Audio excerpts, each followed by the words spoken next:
Hi everyone, this is Rehan Khan. बच्चों में आज आपको बताने वाला हूँ विटामिन्स के बारे में। इसके पहले वाली वीडियो में मैंने आपको बताया था पोषक पदार्थों के बारे में, और पोषक पदार्थ में विटामिन्स भी हमने थोड़ा सा आपको बताया था। आज हम विस्तार से बताने वाले हैं आपको विटामिन्स के बारे में। चलिए स्टार्ट करते हैं। विटामिन्स तो आप देख सकते हैं यहाँ बोर्ड पर सामने लिखा हुआ है विटामिन्स। सबसे पहले हम जानेंगे विटामिन्स होते क्या हैं, विटामिन्स हैं क्या। तो हमें समझ लेना है कि विटामिन्स ऐसे जटिल कार्बनिक पदार्थ होते हैं जो हमारे शरीर में भोज्य पदार्थों के माध्यम से पहुंचते हैं और हमारे शरीर की विभिन्न क्रियाओं को या विभिन्न उपापचयी क्रियाओं को ये संपन्न कराते हैं। अगर विटामिन्स हमारे शरीर में नहीं पहुंचेंगे तो क्या होगा? अगर विटामिन्स हमारे शरीर में नहीं पहुंचेंगे तो हमारे शरीर में, जैसा कि आप बोर्ड पर भी देख सकते हैं, हमारे शरीर में यहाँ लिखा है अपूर्णता संबंधी रोग हो जाएंगे। मतलब डेफिशिएंसी डिसीजेज हो जाएंगी, बीमारियां हो जाएंगी। अपूर्णता माने बॉडी तो आपकी काम करेगी लेकिन शरीर में एक छोटी सी कमी रहेगी जिसे हम इग्नोर नहीं कर पाएंगे उस कमी को। ठीक है, तो अपूर्णता संबंधी रोग हो जाते हैं। मतलब बॉडी में हमारी बॉडी पूरी तरह से सही नहीं रहती है, थोड़ी सी कमी रहती है, लेकिन वो कमी हमें पूरी करनी पड़ती है।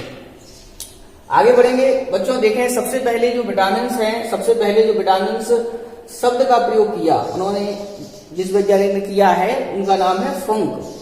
एक सामान्य ज्ञान के लिए भी बहुत इंपॉर्टेंट क्वेश्चन है और एसएससी में पूछा जाता है। क्योंकि हाई स्कूल लेवल पर हमें इसको पढ़ना है तो हो सकता है इतना ना पूछा जाए, लेकिन अगर कोई पूछे तो आप बता सकते हैं। सबसे पहले फंक ने, वैज्ञानिक है फंक, इंग्लिश में FUNK ने, इन्होंने 1911 में विटामिन शब्द का प्रयोग किया था। चलिए ये तो होगा विटामिन शब्द का प्रयोग की बात। आगे लिखा है दूसरा पॉइंट, सबसे पहले विटामिन B1 पृथक किया गया। सारे विटामिन में से जितने विटामिन अभी हम आपको बताएंगे उनमें सबसे पहले जो विटामिन अलग किया गया वो था विटामिन B1। लेकिन विटामिन C का ज्ञान सबसे पहले ही था, मतलब इससे पहले भी था। मतलब B1 जब हम पृथक कर रहे थे तो उसके पहले हमें विटामिन C का ज्ञान था। वैज्ञानिकों ने विटामिन C का ज्ञान प्राप्त कर लिया था। ये तो हुई बच्चों विटामिन के बारे में थोड़ी सी नॉलेज जो हमने आपको बताई।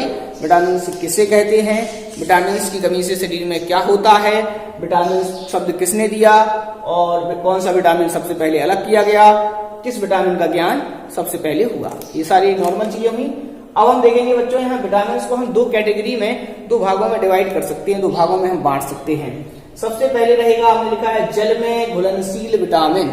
मतलब ऐसे विटामिन जो जल में घुल जाते हैं, मतलब water soluble vitamin. Water soluble मतलब जो जल में घुल जाएं। ऐसे विटामिन जो जल में अगर जाएं तो वो वहां सोल्यूबल हो जाएं, घुल जाएं। कौन कौन से होंगे विटामिन जो जल में घुलेंगे? B और C, विटामिन B और विटामिन C। दूसरा हमने बताया वसा में घुलनशील विटामिन। ऐसे विटामिन या ऐसे विटामिन जो वसा माने आपका जो फैट होता है, जो लिपिड्स होती हैं, उसमें जो घुल जाती हैं वो वसा में घुलनशील कहलाते हैं, फैट सोल्यूबल विटामिन कहलाते हैं। यहाँ कौन कौन से होंगे फैट घुलनशील? तो हमने लिखा है vitamin A, vitamin D, vitamin E, vitamin K। Vitamin A, vitamin D, vitamin E और विटामिन K। इसको हम पढ़ेंगे, अगर इसको याद करेंगे। याद करने के लिए एक ट्रिक हमने यहाँ लिखी है, ट्रिक है एडेक। विटामिन को याद करने की ट्रिक क्या है? वसा में घुलनशील विटामिन को याद करने की ट्रिक क्या है? एडेक। एडेक मतलब ADEK, एडेक माने vitamin A, vitamin D, vitamin E और विटामिन K। तो इस ट्रिक से आपको, ये बहुत सिंपल सी ट्रिक है, इससे आपको ये वसा घुलनशील कौन कौन से होते हैं ये पूछ लिए जाते हैं कभी कभी एग्जाम में, हाई स्कूल के पेपर में, कि निम्न में से कौन सा विटामिन वसा में घुलनशील है। 4 ऑप्शन आपको दिए जाते हैं, ADE और भी दूसरा दे सकते हैं C। तो आपको याद रखना है कि इसमें से 3 विटामिन वसा में घुलनशील होंगे और विटामिन C वसा में घुलनशील नहीं होगा। तो याद रखना है आपको इस ट्रिक के माध्यम से। एडेक, एडेक में जो आएगा वो किस में घुलनशील होंगे? वसा या फैट में। आगे बढ़ते हैं बच्चों, देखते हैं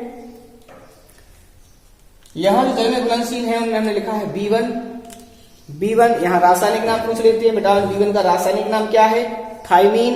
फिर पूछते हैं विटामिन B1 की कमी से शरीर में कौन सी रोग हो जाता है, कौन सी डिसीज हो जाती है? तो बेरी डिसीज हो जाती है, हड्डियां, पैरों की हड्डियां टेढ़ी हो जाती है इसमें। दूसरा है विटामिन B2, इसका रासायनिक नाम है राइबोफ्लेविन। इसकी कमी से कीलोसिस मतलब हमारे होंठ फटने लगते हैं। विटामिन B3 पेंटोथेनिक अम्ल इसका रासायनिक नाम है। और डर्मेटाइटिस रोग इसकी कमी से हो जाता है, जिसको हम त्वचा रोग कहते हैं। इसके बाद विटामिन B5 जिसको हम बोलते हैं, इसका रासायनिक नाम क्या होगा, निकोटिनिक अम्ल। और इसकी कमी से कौन सा रोग होगा, पेलाग्रा, मतलब जीभ पर पपड़ी टाइप जम जाती है। इसके बाद B6 विटामिन B6 जिसका रासायनिक नाम होगा पाइरिडॉक्सिन, इसकी कमी से एनीमिया होता है। इसके बाद विटामिन B12 इसका रासायनिक नाम जो है वो है साइनोकोवैलेमिन। इसकी कमी से क्या होगा, इसकी कमी से घातक एनीमिया होगा। एनीमिया मतलब होता है बॉडी में खून की कमी हो जाना, बहुत अधिक खून की कमी हो जाना। विटामिन B12, विटामिन B12 और नॉर्मल अगर कमी है तो विटामिन B6 की कमी होगी। इसके अलावा तंत्रिका तंतु भी हमारा सही तरह से काम नहीं करता अगर विटामिन B12 की कमी हो जाए। इसके बाद एक विटामिन इसमें और है, दो ही थे, बी के टाइप हो गए सारे, B1, B2, B3 और ये आपका C बचा है, तो विटामिन C। हाई स्कूल में इसमें से क्वेश्चन पूछ लेते हैं, विटामिन C का रासायनिक नाम क्या है, तो बताएंगे एस्कॉर्बिकम। विटामिन C की कमी से कौन सा रोग हो जाता है, तो बताएंगे स्कर्वी रोग। इसके अलावा भार भी कमने लगता है अगर विटामिन C कम जाता है। इसके अलावा हाई स्कूल लेवल पर आपसे इसमें से 2-3 क्वेश्चन निकल के और आते हैं। क्या निकल के आता है, एक तो यहाँ देखेंगे हम वसा में घुलनशील विटामिन की जो मैं ट्रिक आपको बताई थी, एडेप। इसमें हम देखेंगे विटामिन E, इसका रासायनिक नाम क्या होगा, इसका रासायनिक नाम होगा रेटिनॉल। और इसकी कमी से होगा जीरोफेथैल्मिया या रतौंधी। ये क्वेश्चन पूछा जाता है बोर्ड एग्जाम में। विटामिन ए का रासायनिक नाम क्या है, तो रेटिनॉल। विटामिन ए की कमी से कौन सा रोग होता है, रतौंधी। रिपीट करता हूं इसको, विटामिन ए की कमी से कौन सा रोग होता है, रतौंधी। विटामिन डी, ये भी बहुत इंपॉर्टेंट विटामिन है। ये ऐसा विटामिन है कि सूर्य के प्रकाश की उपस्थिति में हमारे शरीर की कोशिकाएं, हमारी त्वचा की कोशिकाएं इसको बना लेती हैं। तो हमारे शरीर में बनने वाला एक विटामिन जो है, वैसे तो मुख्य रूप से विटामिन हमें भोजन से प्राप्त होते हैं, लेकिन अगर पूछा जाए कि विटामिन डी क्या शरीर में बन जाता है क्या, तो याद रखना सूर्य के प्रकाश में ये विटामिन हमारी बॉडी में बन जाता है। विटामिन डी कैल्सीफेरॉल इसका रासायनिक नाम है। और इसकी कमी से रिकेट्स या सूखा रोग हो जाता है और ऑस्टियोमेलेशिया रोग हो जाता है।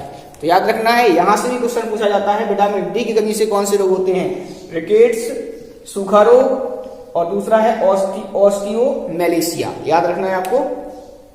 इसके बाद है विटामिन ई, रासायनिक नाम है टोकोफिरोल, जनन क्षमता में कमी आ जाती है। विटामिन के नेप्थोक्विनोन रासायनिक नाम है, इसकी कमी से हेमोरेज हो जाता है। हेमोरेज का मतलब होता है कि अगर आपकी बॉडी में कोई चोट लगती है, रुधिर निकलता है, तो वो निकलता रहेगा, उसका थक्का नहीं बनेगा और अधिक रुधिर के निकल जाने से, अधिक ब्लीडिंग हो जाने से व्यक्ति की मृत्यु तक हो जाती है। तो रक्तस्राव भी हमने यहाँ लिखा है, हेमोरेज मतलब रक्त स्राव। एक और क्वेश्चन यहाँ से पूछा जाता है, फॉलिक अम्ल। फॉलिक अम्ल की कमी से कौन सा रोग होता है, तो याद रखना है एनीमिया रोग।